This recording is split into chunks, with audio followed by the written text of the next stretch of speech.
Allahu Akbar. Alhamdulillah ya. Oke baik, sebelum kita mulai pelajaran hari ini, coba tolong dirapikan dulu tempat duduknya ya nak. Yang belum rapi pakaiannya tolong dirapikan dulu supaya ketika nanti kita belajar posisi duduknya sudah posisi yang nyaman. Oke, siap menerima pelajaran hari ini? Siap, Bu. Oke. Ada yang sakit hari ini? Tidak, Bu. Siapa yang tidak hadir? Hadir semuanya? Iya, Bu. Oke, alhamdulillah. Oke, baik. Sebelum kita mulai pelajaran hari ini, mari kita awali pelajaran pada pagi hari ini dengan berdoa. Semoga Allah membukakan pintu hati dan pikiran kita agar nantinya pelajaran hari ini menjadi ilmu yang bermanfaat untuk kita. Mari kita berdoa. Berdoa dimulai. Bismillahirrahmanirrahim. Raditu billahi rabba wa bil islami dina, Nabi Muhammadin nabiyya wa rasulah. Rabbi zidni ilma warzuqni fahman wa amalan sholihan. Amin. Oke, baik. Siapa yang ingat apa materi kita minggu lalu? Apa materi kita minggu lalu? Ayo, apa materi kita minggu lalu? Rukun iman yang kelima. Apa itu bunyinya rukun iman yang kelima? Beriman kepada hari akhir. Oke, baik. Jadi, materi kita hari ini adalah rukun iman yang keenam. Apa itu rukun iman yang keenam? Beriman kepada qadar dan qadar. Iya, rukun iman yang keenam adalah beriman kepada qadar dan qadar. Oke, jadi apa sih tujuan kita mempelajari beriman kepada qadar dan qadar ini? Jadi tujuan kita dari pembelajaran ini adalah yang pertama, agar peserta didik mampu memahami makna dari beriman kepada qadar dan qadar. Kemudian, tujuan pembelajaran yang kedua adalah agar peserta didik mampu mengidentifikasi dalil beriman kepada qadar dan qadar. Sedangkan tujuan yang ketiga adalah agar peserta didik mampu memberikan contoh penerapan beriman kepada qadar dan qadar dalam kehidupan sehari-hari. Oke, baik. Jadi sebelum Ibu jelaskan materinya, Ibu mau bertanya dulu ini. Ibu mau bertanya dulu. Coba, apa yang kalian ketahui tentang beriman kepada qadar dan qadar? Saya, Bu, yaitu takdir dan ketetapan Allah Subhanahu wa taala, Bu. Oke, baik. Itu dia jawaban dari si Raima. Oke, Ibu ada pertanyaan lagi nih. Pertanyaan yang kedua adalah mengapa penting bagi seorang muslim beriman kepada qadar dan qadar? Siapa yang bisa jawab? Saya, Bu. Oke, Panji. Karena termasuk rukun iman ke-6, Bu. Iya, itu dia jawabannya ya. Oke, baik. Satu pertanyaan lagi ya. Pertanyaan yang terakhir adalah, pernahkah kalian mengalami situasi sulit yang tidak kalian harapkan? Pernah, Bu. Bagaimana kalian menghadapinya? Saya menghadapinya dengan sabar, Bu. Oke, baik. Itu dia jawabannya. Jadi, itu adalah sekilas tentang gambaran dari beriman kepada qadar dan qadar. Untuk lebih jelasnya, pasti kalian penasaran kan apa itu qadar dan qadar, ya kan? Ya, Oke, Bu. supaya lebih jelasnya, maka kita lihat dulu penjelasan dari video yang Ibu tayangkan ya. Ya, Bu. Anak, disimak ya video penjelasan tentang qadar dan qadar ya. Ya,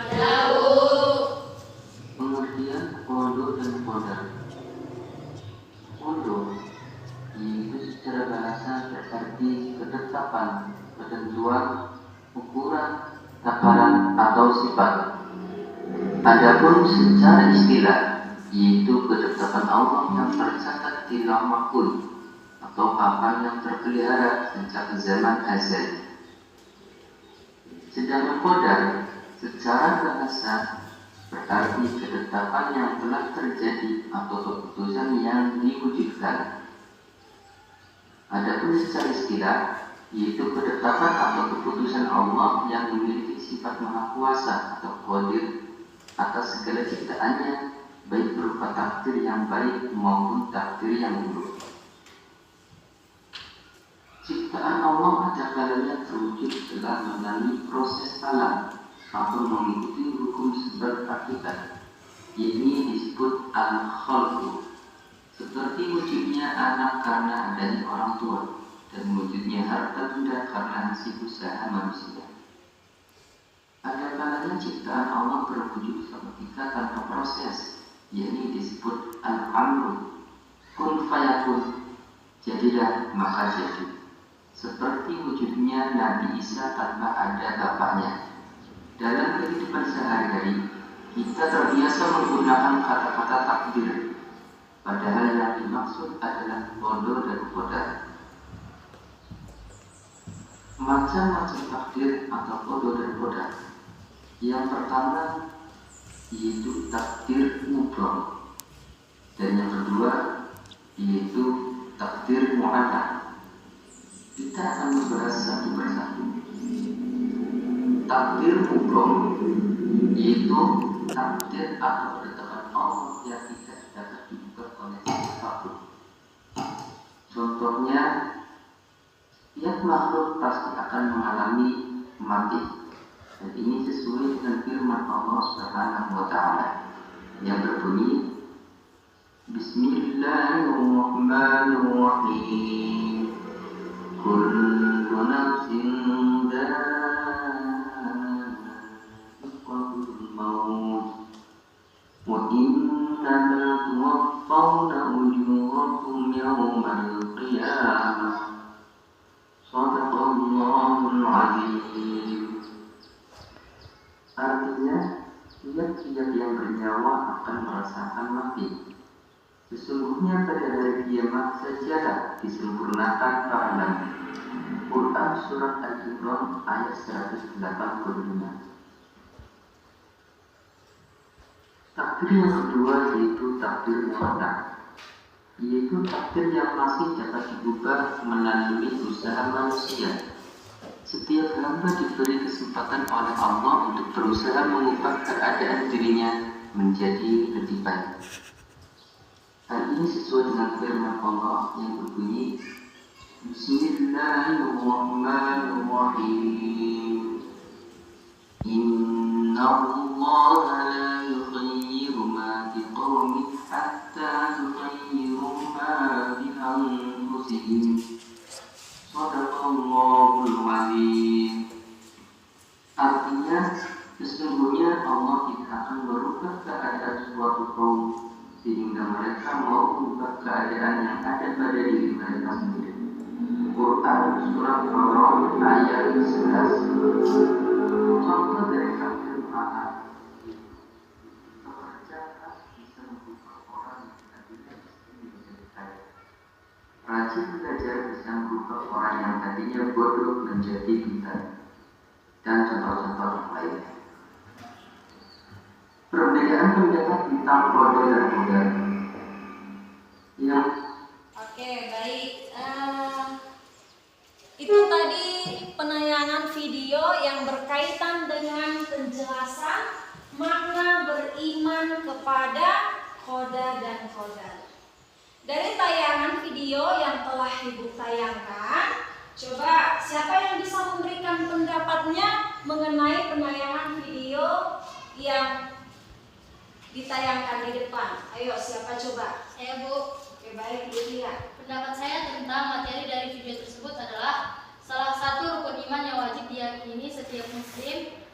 Qada dan qadar merupakan ketetapan Allah yang mencakup segala sesuatu di dalam semesta. Oke, baik. Jadi itu menurut pendapat Sylvia yang berkaitan tentang video beriman kepada qadar dan qadar. Apa yang dimaksud dengan qadar? Qadar adalah ketetapan Allah yang sudah ditetapkan sejak zaman azali. Sedangkan qadar adalah ketetapan Allah yang sudah terjadi. Itulah dia perbedaan qadar dan qadar. Kemudian qadar ini sering sekali disebut dengan takdir, atau biasa disebut dalam kehidupan sehari-hari namanya adalah takdir yang biasa kita sebut, ya kan? Oke, jadi takdir ini terbagi dengan dua. Yang pertama adalah namanya takdir mubram. Apa yang dimaksud dengan takdir mubram? Takdir mubram adalah takdir yang sudah pasti dan tidak dapat diubah oleh manusia. Apa contoh takdir mubram? Contoh dari takdir mubram adalah seperti terjadinya kematian, kemudian umur manusia, kemudian azal manusia. Nah, itu adalah semuanya contoh dari takdir mubram, takdir yang tidak bisa dirubah.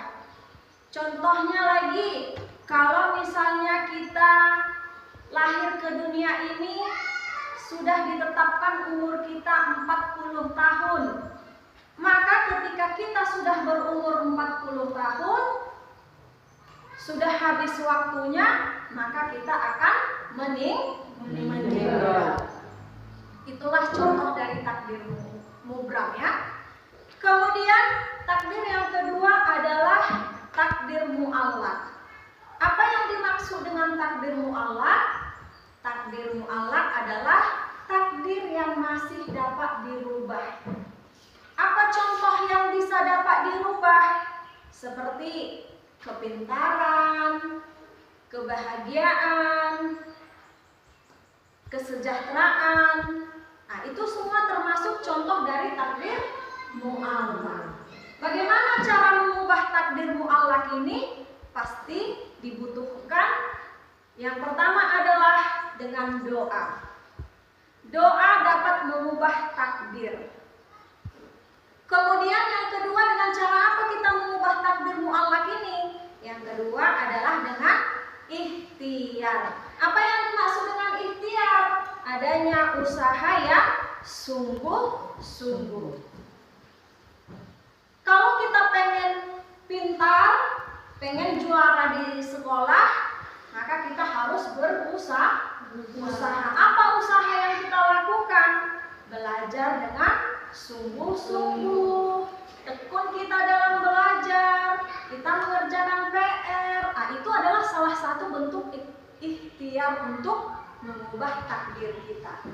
Kemudian setelah itu apa lagi yang bisa kita lakukan untuk mencapainya? Yang ketiga adalah diperlukan sikap tawakal. Apa yang dimaksud dengan tawakal? Tawakal adalah sikap berserah diri kepada Allah atas hasil. Jadi ketika kita sudah berusaha, maka hasilnya kita pasrahkan kepada Allah. Itulah dia contoh dari takdir mu'allaq. Jadi itulah dia penjelasan mengenai makna dari beriman kepada qada dan qadar. Sekarang kita masuk ke pembahasan mengenai dalil yang berkaitan dengan beriman kepada qada dan qadar. Di dalam Al-Quran banyak sekali dalil-dalil yang menjelaskan tentang keimanan kita kepada qada dan qadar. Coba kita perhatikan dulu yang di layar.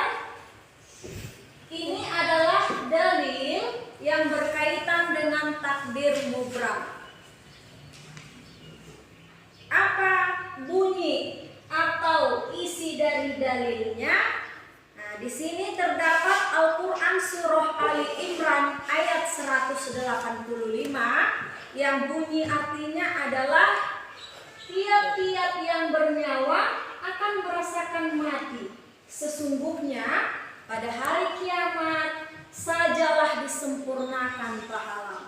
Nah, ini ayat ini termasuk dia ke dalam takdir mubrom. Dari ayat ini kita pahami bahwa takdir mubrom itu adalah takdir yang tidak dapat dirubah, seperti yang Ibu bilang tadi mengenai kematian seseorang. Dari ayat ini dapat kita pahami bahwa kematian itu adalah sesuatu yang pasti. Tidak ada yang bisa menghindari kematian. Mau kita berlari kemanapun, kematian itu pasti akan datang. Inilah contoh ayat dari takdir mubram. Kemudian yang berikutnya surah Ar-Ra'd ayat 11. Apa bunyi artinya? Sesungguhnya Allah tidak akan merubah keadaan suatu kaum sehingga mereka mau mengubah keadaan yang ada pada diri mereka sendiri. Jadi dari ayat ini jelas dikatakan bahwa Allah nggak akan merubah nasib kita kalau kita saja tidak mau berusaha. Takdir mu'allaq itu bisa berubah kalau kita sendiri juga mau berusaha. Kita ingin pintar, kalau kita tidak belajar, maka kita tidak akan pintar. Kita ingin kaya, kalau kita tidak bekerja, nggak mungkin kita bisa kaya. Jadi dari ayat ini dapat kita pahami bahwa takdir mu'allaq itu dapat diubah dengan adanya usaha. Allah akan ridho mengubah nasib kita kalau kita mau berusaha. Kalau kita mau memohon kepada Allah dengan berdoa, kemudian diikuti dengan usaha yang sungguh-sungguh, kemudian adanya sikap tawakal. Apa tadi Ibu bilang tawakal? Berserah diri kepada Allah apapun hasilnya. Baik, itulah dia ayat-ayat yang berkaitan dengan takdir mubram dan takdir mu'allaq. Oke, baik anak-anak. Jadi sekarang kita ke diskusi ya. Ya, Bu. Oke, kita akan mendiskusikan bagaimana sih penerapan beriman kepada qada dan qadar dalam kehidupan sehari-hari. Nanti dibagi kelompok diskusinya ya. Ya, Bu. Baik anak-anak, sudah dibentuk kelompoknya kan? Sudah, Bu. Nah, di sini ada materi yang harus kalian bahas di dalam kelompok kalian. Ibu bagikan materinya ya. Ya, Bu. Kelompok 1 yang mana? Ini, Bu. Kelompok 2? Ini, Bu. Oke, ini materi untuk kelompok 2. Kemudian kelompok 3 yang ini. Oke, ini materi untuk dibahas di kelompok 3. Jadi, materi yang sudah Ibu bagikan itu nanti kalian diskusikan bersama teman-teman kelompok kalian dan hasilnya nanti akan dipresentasikan ke depan. Bisa anak-anak? Bisa, Bu.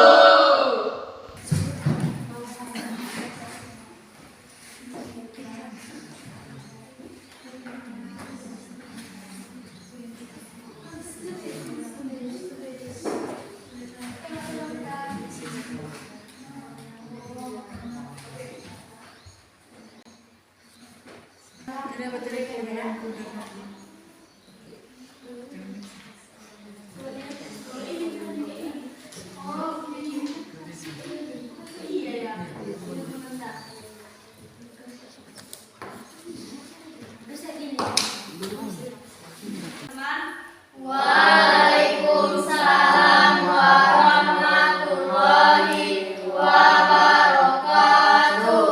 Baik, berdirinya kami di sini ingin mempresentasikan hasil kerja kelompok kami, yaitu dari kelompok 1. Kami akan mempresentasikan hasil kerja kelompok kami yang dibacakan teman kami, yaitu Doma Sidamta. Materi diskusi, bagaimana sikap seorang muslim dalam menghadapi musibah? Pembahasannya adalah hal yang dapat dilakukan ketika menghadapi musibah adalah seorang muslim bila hidup bersabar sesuai dengan Al-Quran Surah Al-Baqarah 155 sampai 156 yang artinya, dan berilah kabar gembira kepada orang-orang yang sabar, yaitu orang-orang yang apabila ditimpa musibah mereka berkata inna lillahi wa inna ilaihi raji'un. 2. Bertawakal percaya bahwa segala sesuatu yang terjadi adalah kehendak Allah. Yang ketiga, mengucapkan inna lillahi wa inna ilaihi raji'un. Yang keempat adalah tetap berbaik sangka kepada Allah. Usaha dan berdoa. Yang keenam, mengintrospeksi diri. Yang ketujuh, meningkatkan amal kebaikan. Yang kedelapan, mencari dukungan dari keluarga, sahabat, dan orang terdekat adalah hal yang baik. Baik teman-teman, dari diskusi dari presentasi kami ini, apakah dari kelompok yang lain ingin bertanya? Tanya, mengapa kita mengucapkan kalimat inna lillahi wa inna ilaihi raji'un saat menghadapi musibah?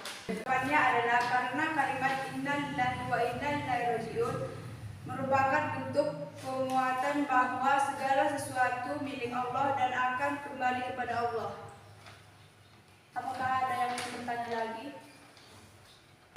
Baik teman-teman, kalau tidak lagi yang ingin bertanya, sekian dari kelompok kami. Apabila ada kesalahan ucapan kata, kami mohon maaf kepada teman-teman. Tolong dimaklumi.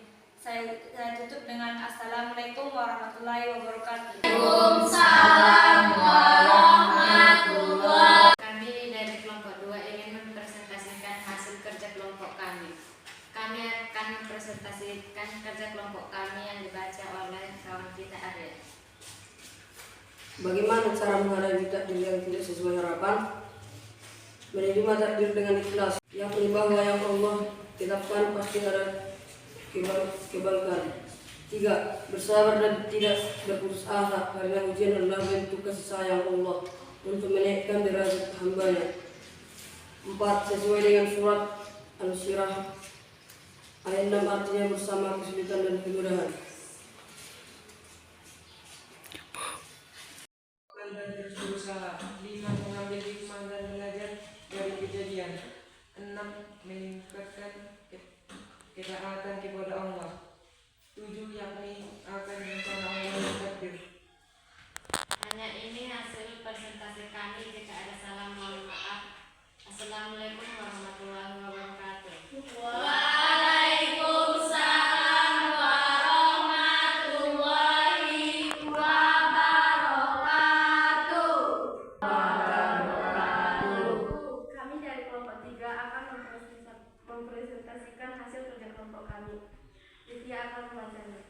Materi, bagaimana cara seseorang menguatkan keyakinannya kepada qada dan qadar. Pembahasan 1. Mempelajari akidah Islam dengan benar. 2. Mengenal Allah secara mendalami. 3. Meningkatkan keimanan melalui ibadah. 4. Memahami hikmah di balik takdir. 5. Menerima ketetapan Allah dengan ridho. 6. Berserah diri kepada Allah. 7. Berkumpul dengan orang-orang saleh. Sekian hasil presentasi kami. Jika ada tutur kata yang salah mohon dimaafkan. Assalamualaikum warahmatullahi wabarakatuh. Sejauh ini, apakah kalian sudah memahami makna beriman kepada qada dan qadar? Sudah, Bu. Oke, jadi ada yang perlu ditanyakan lagi untuk materi kita ini. Apakah kalian sudah paham semua? Sudah, Bu. Ada yang mau bertanya? Tidak, Bu. Oke, baik. Sebelum Ibu tutup materinya, Ibu akan menyimpulkan dulu tentang materi kita hari ini. Jadi kesimpulan dari materi kita hari ini adalah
Subhanahu wa ta'ala. Itulah takdirmu Allah.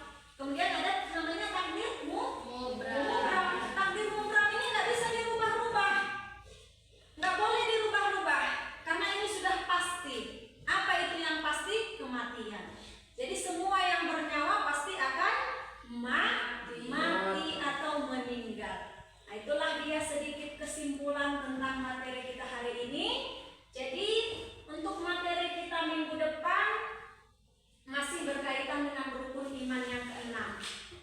Materi kita minggu depan yaitu hikmah dari beriman kepada qada dan qadar. Jadi untuk materi kita minggu depan, kalian persiapkan dari rumahnya, dipersiapkan, kemudian bukunya juga dicari referensinya supaya minggu depan pembelajaran kita bisa berjalan lagi dengan maksimal. Sebelum kita tutup materinya, ibu kumpul dulu hasil diskusi kalian tadi ya. Oke, ini dari kelompok 2, ini kelompok 3, ini dari kelompok 1. Oke, nanti hasil diskusinya ibu berikan penilaian. Oke, baik. Jadi sekianlah materi kita hari ini. Maka untuk menutup pembelajaran kita hari ini, kita tutup dengan berdoa. Kiranya apa yang kita pelajari hari ini menjadi ilmu yang bermanfaat. Kita tutup dengan doa ya.